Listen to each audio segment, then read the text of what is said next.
The red double happiness character was pasted on a backdrop made of camouflage cloth. The thudding sound of military boots on the wooden stage, mixed with the raucous laughter of comrades in arms. Kevin's wedding had no parents from either side present, only his brothers who had faced life and death together, patting his shoulder and yelling, "Finally, someone can keep this ice block in check." I held his arm, my fingertips brushing against the rock-hard muscles beneath his uniform. Yet my heart felt like holding a warm stone. Our marriage had been settled long ago. My family had notified him with an overseas call that I was coming, and the marriage application had been approved just 3 days ago. This simple yet lively ceremony was all the romance he could offer me until a faint sob, like cold water splashed into a boiling pot. Lily stood at the edge of the crowd, her head buried in her chest, shoulders trembling like leaves in the wind, muttering under her breath, "So envious of Audrey, marrying so well, why don't I have that kind of luck?" The laughter cut off abruptly. The comrades froze, glasses raised mid-air, exchanging awkward glances, that seemed to hang in a tense air, watching Lily's deliberately trembling back. I suddenly found it somewhat absurd. She had arrived all smiles, handing over a red envelope. So who was this performance for now?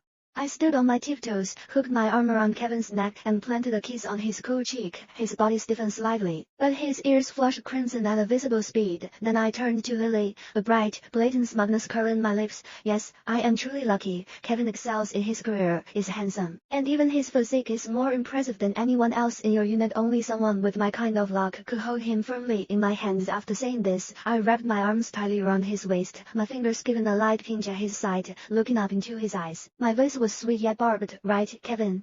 His lips moved, but no sound came out. The roots of his ears were red enough to drip. Lily suddenly looked up, her teary eyes fixed on Kevin, a grievance in her choked voice. "Kevin, Audrey, don't misunderstand. I really came to congratulate you. If you don't want me here, you'll leave right now." "But," she sniffled, her voice softening, "remember to pick me up tomorrow. All these years, we've always spent Christmas together." Kevin's gaze settled on her face. After a few seconds, he gave a slight nod. "You'll be there tomorrow. Don't worry." In that instant, the arm I had around his waist suddenly shoved outward. Thud.